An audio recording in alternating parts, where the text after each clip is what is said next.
Bagaimana struktur organisasi dan pembagian usaha? Pak, izin bertanya, kami dari Universitas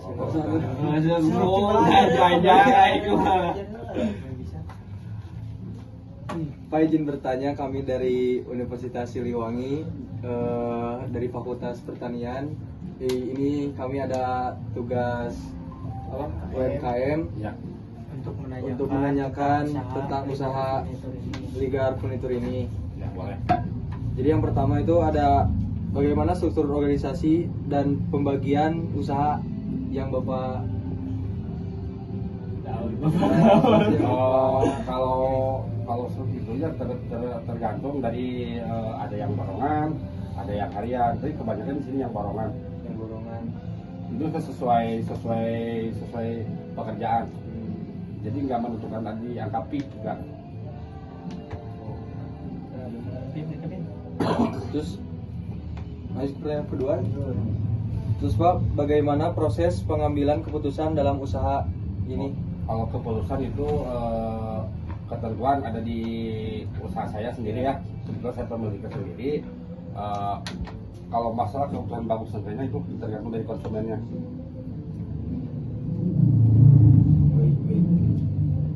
Yang ketiga ada bagaimana fungsi-fungsi atau proses manajemen usaha yang meliputi perencanaan, pengorganisasian, pengarahan, dan pengawasan.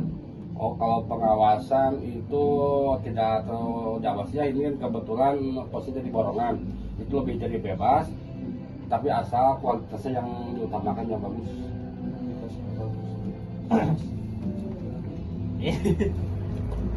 Selanjutnya, jenis pencatatan keuangannya ada apa aja, Pak?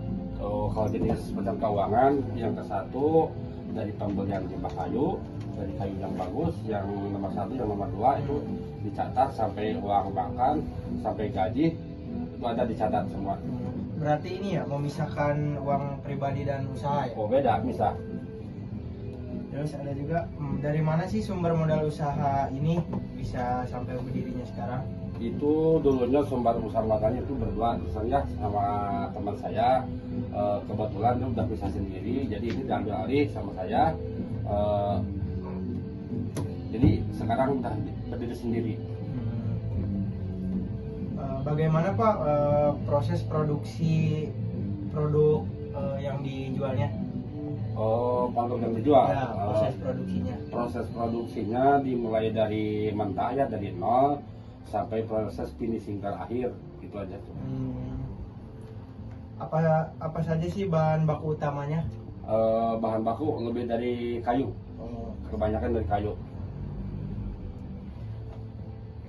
Dari mana Bapak dapat bahan bakunya kayu tersebut? Kalau bahan baku lebih dari ke petani, yang diutamakan dari petani dulu. Biasanya di daerah mana tuh Pak? Kebanyakan kalau kota sih nggak mungkin ya, tapi kebanyakan yang dari kabupaten. Kendala dalam proses produksi itu apa Pak? Rata-rata biasanya Kendalanya itu macam-macam sih. yang paling sering aja. Yang paling sering itu telat dari kayu. Telat dari kayu. Ya, telat datangnya dari pengiriman. Sampai lanjut dan no biasa. Terus gimana sih Pak sistem pemasarannya biar bisa sampai orang tahu bahwa di sini tuh jual furnitur? Kebanyakan sih dari ini ya, relasi. Relasi. Pertama dari relasi, yang kedua itu lebih ke lihat dulu lah hasil produknya. Strategi pemasarannya gimana nih Pak? Strategi pemasaran untuk furnitur ini? Untuk strategi saya nggak ada ya, terus terang. Itu lebih ke kualitas. Kalau kualitasnya bagus, biasanya orang-orang pada tahu. Lalu untuk orang Sunda masih beda lah. Oh, Pak, iya beda.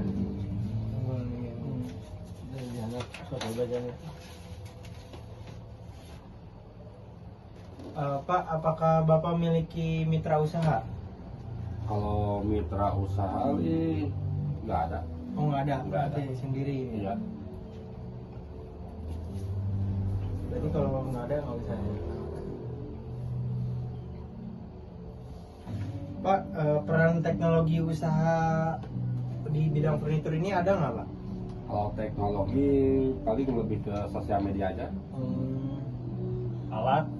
Kalau alat setengah modern sih, tapi kan manual juga perlu kalau di pengrajin.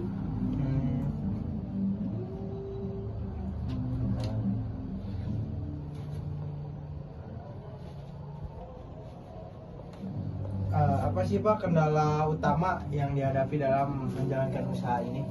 Kalau kendala sih kebanyakan dari sesudah pengiriman, kalau ada yang ini biasanya di perjalanan sih ada aja lah, kalau furnitur halangan, kendalanya itu. Nah, bagaimana menghadapi kendala ini Pak? Strategi Bapak menghadapi Kalau kendala menghadapi kendala seperti itu lebih ke biasanya sih ngobrol langsung sama konsumennya aja. Nah, ini mungkin terakhir ya. Apa sih rencana pengembangan usaha ini ke depannya Pak? Kalau pengembangan usaha ke depan, insya Allah ini kan mudah-mudahan ini berkembang lebih besar ya. Yang kedua, lebih meningkatkan kualitas dan rekan kerja bisa merekrut lagi gitu. Mungkin cukup Pak pertanyaan dari kita wawancaranya. Mungkin kalau ada salah kata mohon maaf. Terima kasih banyak ya Pak.